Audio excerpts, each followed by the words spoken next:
अभी हमने आपको ब्रेक पर जाने से पहले बताया था कि कितनी सीटें हैं जहां बीजेपी के लिए स्कोप है। 285 सीटों का पूरा आंकड़े आपके सामने रखे थे। 171 सीट ऐसी हैं जहां बीजेपी जिनसे गेन करने की सिचुएशन में आ सकती है।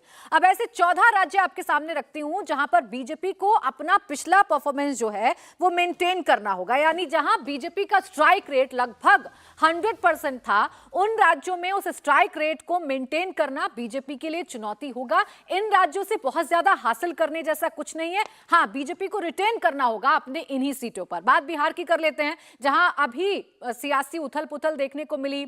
जेडीयू एक बार फिर आरजेडी का साथ छोड़कर बीजेपी के साथ आ गई। पिछली बार 17 सीटों पर दोनों चुनाव लड़े थे। कुल 40 लोकसभा की सीटें हैं, 39 बीजेपी ने जीती थी। एक सीट जो बीजेपी ने हारी थी, यानी कि एनडीए एक सीट पर हारा था।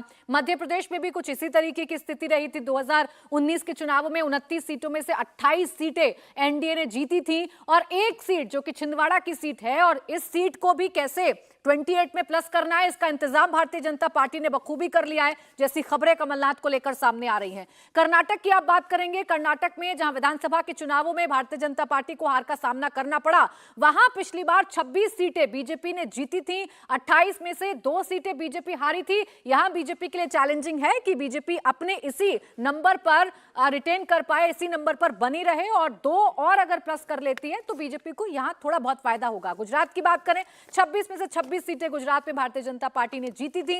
राजस्थान में 25 सीटें हैं, स्ट्राइक रेट 100%, 25 की 25 सीटें राजस्थान में बीजेपी के खाते में गई थी। झारखंड में 14 लोकसभा की सीटें हैं, 12 सीटें यहां पर एनडीए ने जीती थी और 2 सीटें एनडीए हारा था।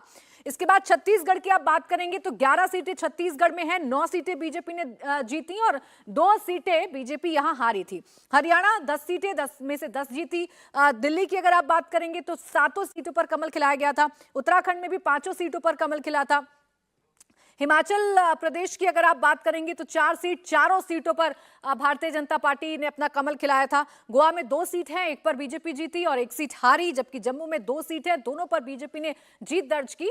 तो ये वो सीटें हैं जहां बहुत ज्यादा स्कोप तो नहीं है, लेकिन बीजेपी के लिए चैलेंजिंग ये होगा कि इन तमाम राज्यों में बीजेपी को अपना जो परफॉर्मेंस है उसे उसी तरीके से बरकरार रखना है। अब 2019 का लोकसभा चुनाव के लिहाज से आपको आंकड़े समझा रहे हैं। 14 राज्य और केंद्र शासित प्रदेश को मिलाकर 210 लोकसभा की सीटें हो जाती हैं।